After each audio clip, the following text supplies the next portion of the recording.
Hello, everyone, and welcome back to the Off the Charts Football Podcast. I'm your host, Scott Spratt from Sports Info Solutions, and I'm joined, as always, by Aaron Schatz of Football Outsiders.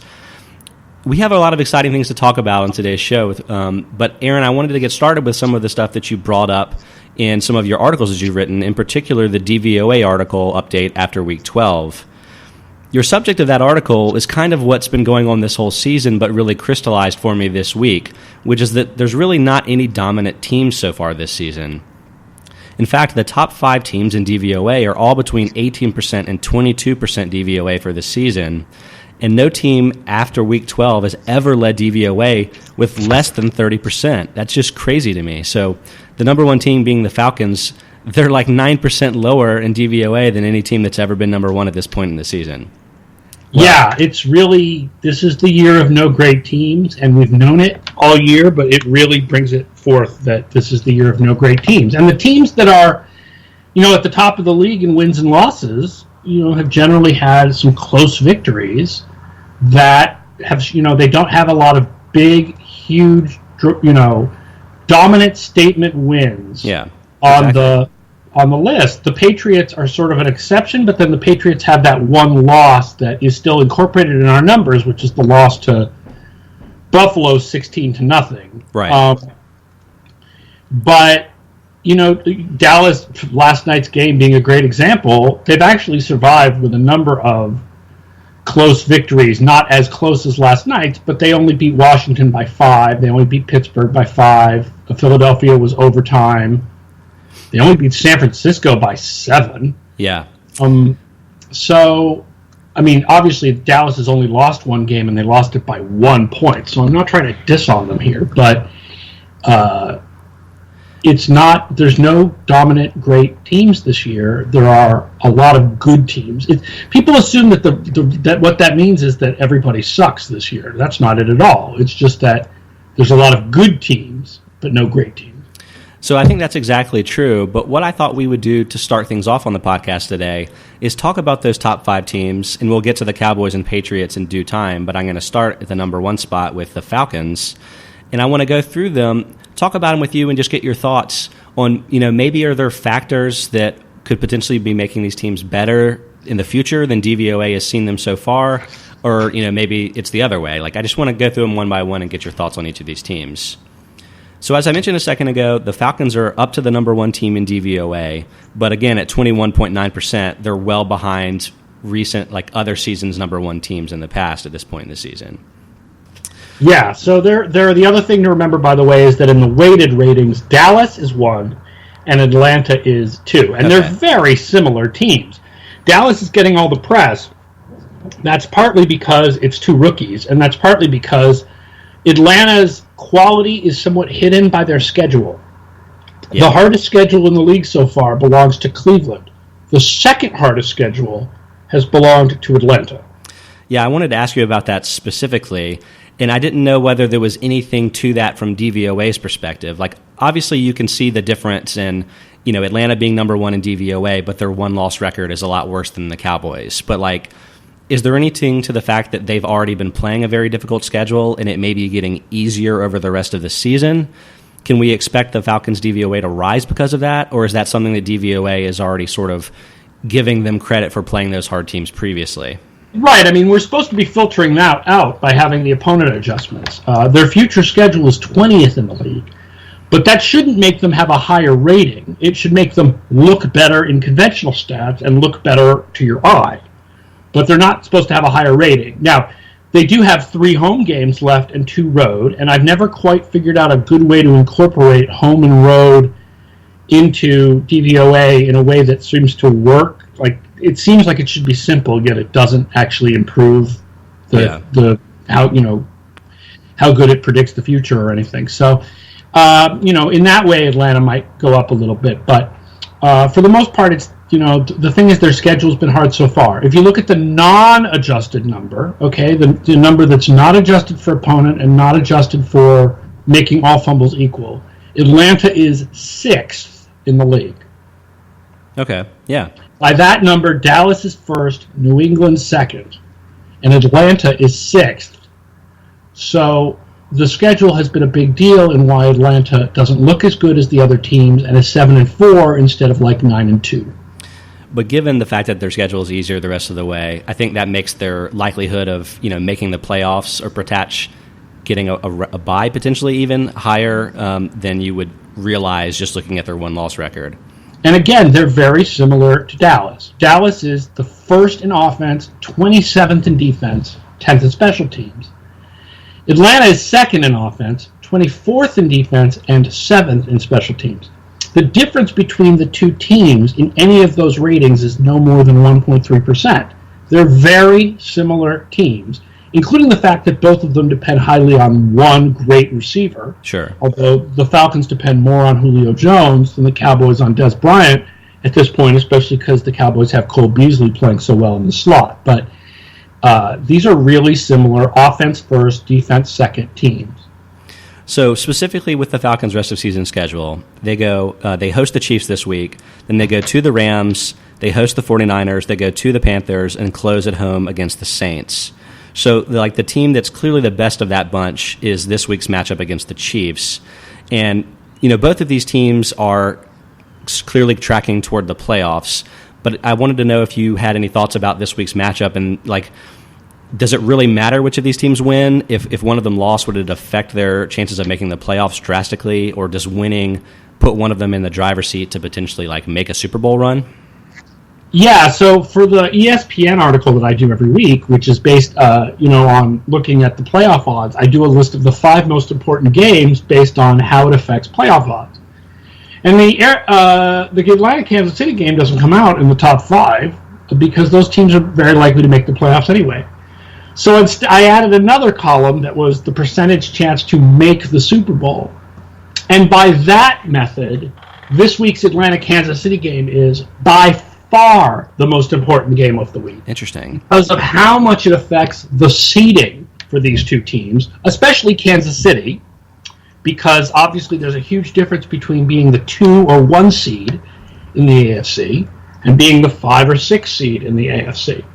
So if Atlanta wins this game, they reach the Super Bowl in 22% of simulations. If they lose, they only reach the Super Bowl in 14% of simulations. With Kansas City, it's 17% if they win and 11% if they... Yeah. Okay, well, I think that means that the Falcons are kind of one of the elite teams to be looking for, even if you don't recognize it in their record. But one more point to talk about here is that their cornerback, Desmond Trufant, is now out for this season because of a pectoral injury. And I wanted to know whether you thought this was a really big impact injury. I think it's a big one as far as defensive injuries go. We've discovered over time that for the most part, a single defensive injury doesn't have the kind of impact that a quarterback injury has, certainly, or it's the most important offensive injuries have, one of which I think we'll be getting to. Yeah. But Trufant is definitely their best cornerback. It doesn't always come out in the charting stats because opponents will, avoid him. Sure. But he is their best cornerback, and it's the kind of thing where next man up, everybody moves into a job that they're slightly unqualified for. I think that's really the key point because his cornerback success rate, which is one of the charting stats you can find on the footballoutsiders.com charting stats subscription process, definitely look into that. But he's at 48%, which is basically right where Brian Poole and Robert Alford are as well. But if he's the guy that's always taking the number 1 receiver, if those guys move into that role, I think it's fair to assume that their success rates are going to get worse going forward. Right, and part of it is that he's targeted less. Yes. Right. So we have him with about 20 fewer targets and only 2 fewer games than Alford. And he also allows fewer yards per pass this year. He's allowing 6.3 yards per pass, where Alford is 7.6. And last year's stats were similar. Alford had a surprisingly strong success rate last year, but he was thrown at so much more than Trufant. It showed how opponents respected Trufant. Exactly. The major concern I would have there, too, is that as good as Vic Beasley specifically has been, this defense has had a lot of problems. They're in the bottom 10 in defensive pressure rate overall. They've missed 78 tackles, which is the 6th most in the NFL. They're 24th in defensive DVOA, even with Trufant. So this could be the thing where they don't really have the pieces to make up for his loss the way that some other teams do. And so it'll be interesting to watch. Right. This fits the whole theme of the year, which is that the best offenses have bad defenses. Yeah. The top the top 7 offenses in DVOA right now are all ranked 21st or lower in defense. Atlanta, Dallas, New England, Oakland, Washington, New Orleans, and Tennessee are all ranked 21st or lower in defense. And so Atlanta's problems are Dallas's problems, are New England's problems, are Washington's problems, are Oakland's problems. Although New England has an extra problem, but again, we'll get to that shortly.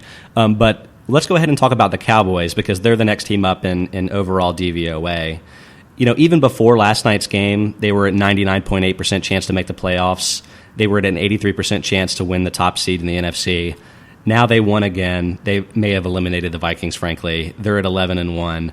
Is there anything else to say about this team? I feel like they're definitely the favorite because of the position they put themselves in, even if they're not necessarily definitively better than, say, Atlanta in terms of DVOA. Yeah, I ran a new version of the playoff odds that incorporates the injury. We'll talk about the Rob Gronkowski injury as well as last night's game. And Minnesota's playoff odds dropped by 13% by losing last night to Dallas. They're down now. They actually now have lower playoff odds than Green Bay does. Wow. Because of tiebreakers. And Detroit now has a 61% chance of making the playoffs and a 56% chance of winning that division. So it didn't affect Dallas very much last night, but it certainly affected Minnesota. Dallas is what they are, which is it's a really good, efficient, run-focused offense and a bad defense. And I don't see the defense getting any better, but I think that's the best offense in the league right now. Yeah, for the defensive side of things, they're 27th in defensive DVOA. They're bottom 10 in defensive pressure. I feel like their ball control offense has sort of masked some of those problems, but it's definitely going to be a concern for them when they play some of the elite teams in the playoffs. Yeah, Anthony Brown is their nickel corner now, or I think actually he's more of sort of the outside corner with Morris Claiborne out, and he's got a 39% success rate. That is not good. Not ideal, no. This isn't really news either, but I just kind of wanted to point it out because earlier in the year, we had mentioned how Ezekiel Elliott's broken tackle rates weren't all that impressive, and at the time you said that interesting thing about how he does a good job of pushing the pile, which isn't really a broken tackle and something that we don't really chart perfectly well. But I wanted to point out that his broken tackle rate is up to 21.9%, which is actually the 8th best among backs with 100 or more touches. So Elliott's numbers are kind of coming up in that respect, and he's already exceptional in a lot of other aspects of the running game. So FYI, he's pretty good if you hadn't realized it by now. Yeah, listen, I still think it was a mistake to take him number 4 because you were taking a very strong risk that he wouldn't be this good, but he is this good. If they could have known for sure ahead of time how good he was, right. Then it doesn't mean the risk was the right decision, but it absolutely paid off. He is even better than people thought he would be, and the fact that the offensive line is so good, they work in conjunction to make everything so great. Yeah. The Eagles are the next team overall in DVOA. They're still third despite the recent poor play. We don't really need to spend a ton of time talking about them for a couple of reasons. One, since they lost to the Packers last week, their playoff odds are down to 14%. They're actually under 500. So this has been a serious case of like their one-loss record not reflecting the quality of the team. But can you talk a little bit about how the last 2 weeks have impacted just our perception of this team overall? Well, their DVOA has dropped from about 30% to about 20% in 2 weeks. They've had their 2 worst games of the year. And so people forget the early games, right? We have such recency bias in our minds. Those early games did happen. That huge win over Pittsburgh happened. They beat Atlanta handily. They beat Minnesota handily. But they're not going to make the playoffs. It's very unlikely at this point. And we're going to kill a lot of trees, or at least digital trees, writing articles this offseason about how Philadelphia is going to be better next year and how they're going to be the big contender next year. And all the methods that we use will all point to Philadelphia as the team that's going to be on the rise for next season. Yeah, that makes total sense to me. Another team that had maybe a surprising loss last week was the Seahawks. Maybe. I don't really think Tampa's very good. DVOA doesn't really think Tampa's very good. And so by losing to them, that dropped the Seahawks from number 1 in DVOA to number 4.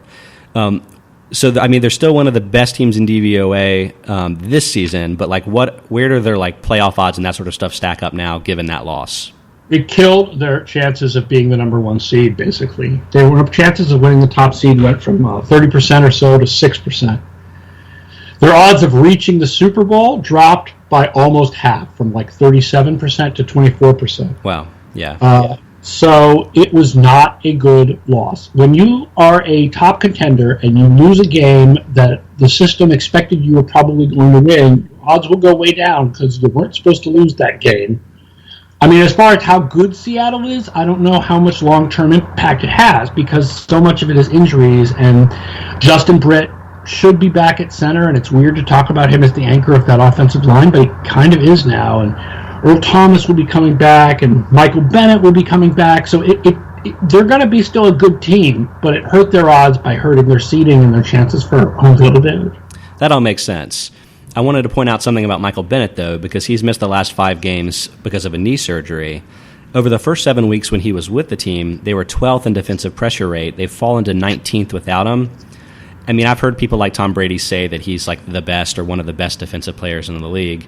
And while that doesn't always show up in his individual stats, you can see it in those team stats. And I feel like when he's back, when Earl Thomas is back, the Seahawks are going to be back. And if they're in the position to potentially face some of these teams in the playoffs, they're going to be super dangerous, even if they can't be at home necessarily. Oh, I feel strongly that Seattle will go into the playoffs at this point as the best team in the league. Problem is that they're going to have to win at Dallas to make the Super Bowl. Yeah. And Dallas, when I say I think Seattle's going to be the best team in the league, I don't mean that they're going to be a lot better than Dallas. I think they're going to be a little better than Dallas, and Dallas would probably be the home team, and that's tough. It is. Now, the 5th team in DVOA is the Patriots. This is the one that's most interesting to me, I think, because of the recent Gronk injury. And so, Aaron, I wanted to get your thoughts first on that. The Patriots have a lot of weapons, but in a lot of ways, Gronk seems like the guy that creates the mismatches. So do you have any numbers or stuff to reflect the fact how the Patriots suffer when he's not with the team? Right. The first thing to say about the Patriots being number 5 is that if you take out the offense during the 2 games that Jacoby Brissett was the quarterback, the Patriots are number 1. But then you have to then go back and take out whatever you would adjust for the injury to Gronk. So looking back at the past, now this is a couple years ago now, but he missed significant time in both 2012 and 2013. In 2012, the Patriots had a DVOA about 7 percentage points higher with Gronk in the lineup. So that's about half the impact that you usually have when you go to a replacement quarterback. Right? The average drop when you go from a starting quarterback to a backup quarterback is about 13.5 percentage points of DVOA. So Gronk is about half as important. That probably makes him the most important non-quarterback in the league. That's crazy. So he's more important than the elite defensive players, it sounds like. Yeah, because defensive players work together. It's Houston, right? They lose J.J. Watt. Okay? They're still an above-average defense this year without him. Seattle, without Bennett and Thomas last week. The problem against Tampa Bay wasn't defense. The problem against Tampa Bay was the offense couldn't move the ball. You're right. The defense was fine, right? So I know it's kind of crazy, but individual players don't tend to have as much of an impact on defense. Now, 2013 is weird because 2013 he missed the first few games of the season and the offense was horrible. And then a few weeks he played, they were great. But then when Gronk went out again at the end of the season, the Patriots' offense was actually slightly better. But when you average all out, it comes out to about the same 7 percentage points that they lost without him in 2012. So I think that's kind of a good marker of how important Gronk is. So actually, like I said, I reran the playoff odds, including the Dallas win and the Gronk injury. And the Patriots' playoff odds barely change. They still have a 98.3% chance to make the playoffs and an 89% chance to win the division. It barely changes at all. What changes are their chances to make and win the Super Bowl. Their chances to make the Super Bowl dropped from 45.5 to 38.5. And their chances to win the Super Bowl dropped from 25.4 to 19.7. That's still the second highest behind Dallas, but they are no longer the Super Bowl favorites, assuming that Gronk surgery means he won't be able to come back for the Super Bowl, and it's sounding like that is the case. Right. What I read was that it was going to be 8 weeks, and I mean, yeah, that's putting you up against it anyway, but like, how are they going to manage the roster? It's not like they can put him on IR and bring him back because they've done that already. So, also, I don't know if there's enough time. I guess 8 weeks is the minimum amount of time that you can do that, but I don't know how the rules work with games because it's not 8 games. Yeah, you're right. IR for it. Well, I guess it is because it's 3 playoff rounds. I guess I'm a little confused by it, but the statement that the team and the Gronkowski family put out yesterday makes it sound like he's done, like he's not coming back for the Super Bowl. Right, that makes sense to me. And I think the critical point here is, I mean, you're talking about how important Gronk specifically is, but their offense really needs to carry this team because the defense has problems. You mentioned in your ESPN Playoff Odds article that this team is 28th against the pass defensively, last in adjusted sack rate, 29th against defending tight ends, and 25th against defending running backs as receivers. So, like, there are a lot of holes on this defense. And frankly, I feel like there are a lot of holes that might specifically be weaknesses you don't want to have if you're facing Oakland, who is currently, I guess, the assumed other team that could get a bye right now in the playoffs, right? Well, here's the thing. I mean, Clive Walford hasn't been great this year. And the running, Latavius Murray is not great as a receiver, although Jalen Richard's been good as a receiver. So I don't know if the weaknesses against tight ends and running backs are a big problem against Oakland. They will get no pass rush whatsoever against Oakland, and I don't even know how much they'll try. They will probably spend a lot of time dropping 8 in the coverage and just trying to make sure Carr can't get the ball to Crabtree or Cooper. I actually think Kansas City may be a harder matchup, assuming Justin Houston. Last year in the playoffs, Houston was hurt, Macklin was hurt, and the Patriots took care of them easily. This year, if you want to talk about a difficult matchup for the Patriots, this is a team with a really good tight end, with running backs who are really good as receivers, with a quarterback who likes to throw short stuff versus a pass defense that struggles the most against short stuff. And on the other side of the ball, the biggest problem for the Patriots offense is when they have to face an elite pass rusher, and Kansas City has an elite pass rusher. Yeah. I actually think Kansas City might be the bigger threat to the Patriots than Oakland will be. By the way, Justin Houston is definitely back and healthy after his performance last week. I think he was like your player of the week, right? Yeah, he was for the Madden. He had an amazing game. Now, whether he's still healthy come week 19 or 20, we'll have to see. Fair point, for sure. And that was a huge difference last year. Like, the minute that they came out for a drive and Houston wasn't on the field, you were like, all right, you know what? They're going to lose.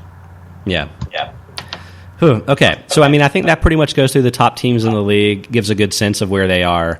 But there's one other topic that I wanted to get your thoughts on this week, Aaron, and it's one specific game that we're going to see this weekend that I think is going to be really interesting based on some of the stuff that you pointed out in your writing, and that's the Ravens hosting the Dolphins. So, I mean, I knew the Ravens were one of the best teams in the league this year defensively, but I didn't really get what that meant until I saw you break it out into your splits. But what you basically discovered was that the Ravens are not only the best run defense in the league this season, they're actually the best run defense in the history of DVOA. I thought that was really surprising. Like, what are your thoughts on that? Yeah, it's a shock because it doesn't seem like that at all, right? I mean, no one's paying much attention to them because they're 6-5, and they're muddling their way to wins when they win because the team is entirely based on defense and special teams. The offense is horrible this year. And the thing is, their raw stats don't match up with what the 2000 Ravens did. They've allowed 3.4 yards per carry, which is the best in the league this year, but I mean, the Ravens allowed 2.7 yards a carry. That number is just crazy. Yeah. Except, first of all, 2000 was a year that was the opposite of this year. It was really stratified between great teams and terrible teams. And in particular, the AFC Central, which was the division at that point, was really stratified between good teams and bad teams. So the Ravens and the Titans, who are the two best defenses in the league, also played tremendously easy schedules of opposing offenses, which means as great as they were on defense, they looked even better than they were because they were playing awful, awful teams. So that's part of why the Ravens' raw numbers from 2000 are better. And the other is that there's one run this year, one 85-yard touchdown run that the Ravens gave up to Isaiah Crowell Cleveland early in the season, and that unbalances the averages, right? You throw that in and their average goes up.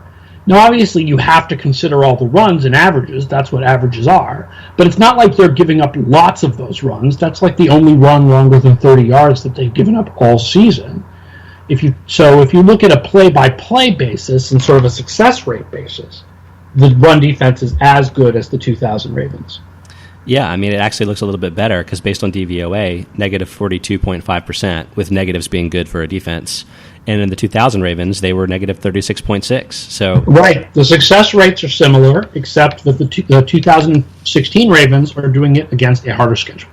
So that's really impressive, obviously. But they're going to maybe be facing their toughest test so far this season, this week, because the Dolphins are up to number 3 in run offense. They're only number 21st in pass offense. So, this is going to be a strength versus strength matchup. And in particular, ever since Jay Ajayi took over, he's been one of the better backs in the league.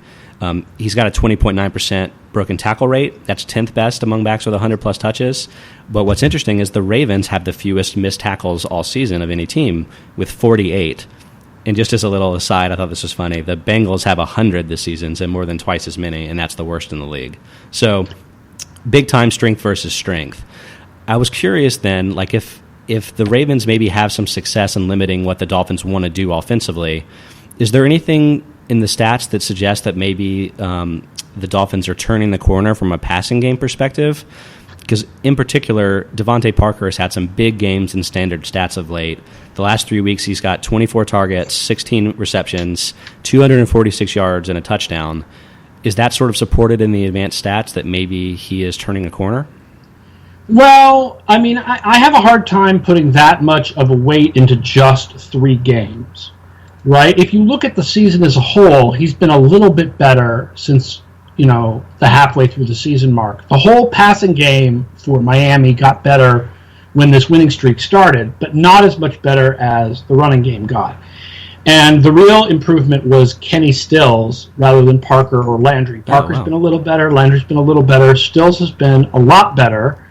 And Tannehill has taken fewer sacks and thrown, fewer incomplete passes to, no receiver or whatever. But it's interesting. A lot of it is the offensive line for Miami, which makes it sort of interesting that they've had the injuries. They have dropped in adjusted line yards from 10th to 18th in 1 or 2 weeks when guys were injured. Their adjusted sack rate is 28th in the league. They're average at preventing pressure, but the sack rate is lower because Tannehill takes a few more sacks than a quarterback kind of should behind that line. But they'll get Tunsil back this week. I don't know whether Albert's coming back. They don't know yet, I guess, whether he's going to be able to come back or not, but that's a big boost to get the offensive line back. I think that's more important than any receiver is to that passing game, is to get the pass protection. That makes sense. So entering this week's game, the Dolphins are up to a 57.3% chance to make the playoffs. I actually think that makes them a pretty prohibitive wildcard favorite because they're basically competing with whoever doesn't win the AFC North and the Bills. I don't think there's really anybody else that has much of a chance, right, Aaron?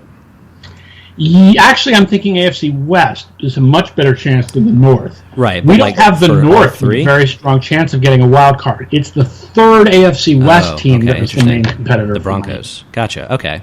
Yeah, that kind of slipped my mind. Well, the Ravens, they're up to 40.2% chance to make the playoffs. And again, that's probably all about if they can successfully win the North. So curious for this game then, Aaron, how important is this game for these two teams? Is there one of these teams that really can't afford a loss at this point? Both. This is the most important game of the week for playoffs, and neither team can really afford a loss. Both teams will, in the simulations where they win this game, their playoff chances are about 30% higher than in the simulations where they don't win this game. Wow. So this is a huge game for both Baltimore and Miami. They both really need it. I mean, it's not a do or die for either team, but it's a really important for either team. If anything, it's more important, I guess, for Baltimore because if they lose, their odds will be lower than what Miami's will be if they lose because Baltimore's one game behind Miami. But it's really important for both. Right. to win this game. This is the most important game of the week for playoff purposes. I'll point out that the Ravens, after this week, go to the Patriots, host the Eagles, and then go to the Steelers over the next 3 weeks. So this is a real gauntlet, and this is kind of why we've been telling you that the Steelers are much more likely to make the playoffs given their relative strength of schedules over the rest of the season. Yeah, and the interesting thing about the playoff odds this week is that Miami's odds stayed basically the same. They beat San Francisco, but they didn't play that well in that game. So their odds stayed basically the same. But meanwhile, they were roughly tied with Kansas City and Denver before last week. Kansas City went way up, Denver went down. So now all of a sudden Miami is the favorite for the second wild card, not because they did anything, but because by Kansas City beating Denver, it really dropped Denver's chances of winning that wild card. But the battle is primarily between Miami and the second and third place teams in the AFC West. Buffalo does have a shot at a wild card too, but it's more likely to be Miami. Well, Aaron, you've successfully gotten me revved up to watch some of these weekend games, in particular that Ravens game and also the Falcons-Chiefs games. I think could both be really interesting. And that's great because I really have no interest in watching my Panthers play the Seahawks on Sunday night. I don't know how that happened to me. This is terrible. I will say this, which is Miami-Baltimore is a hugely important game that may not be that fun to watch. Well, I think I can appreciate a good defensive struggle. Watching guys run into the line for a yard over and over again, that is the game for you. I do. What can I say? I'm a weird guy. Pass defense is usually, right, people say offense is more exciting than defense. Pass defense is usually more exciting than run defense, but that game is going to be about Baltimore's horrible running game and wonderful run defense. Yeah. So, but yeah, sorry about the Panthers. It has been an unbelievably tough year. It's like the opposite of last year. They've just lost so many close games. The bounce back chances for next year are pretty strong, but I mean, it's got to be excruciating. I'm so sorry. It's not great. I may go cry a little bit, as my coworker Joe would suggest. But that'll wrap it up for this week. I wanted to thank everybody for taking a listen, and if you want, please subscribe to the podcast, Off the Charts Football, which you can get on iTunes and pretty much all of the other podcasting apps out there, depending on whatever device you use. Right. We should point out that we're for people who've been asking about how to get the podcast on their Android phones. You can get it on Podcast Addicts. You can get it on Beyond Pod. Beyond Pod. Podcast Addicts, Beyond Pod, and Podbean, I believe. Podbean. Yep. So it's out there. Plus, obviously, on the iPhone podcast app. Yep. So everyone, thanks so much. I hope you enjoy your Week 13 games, and we'll be planning to talk to you again next week.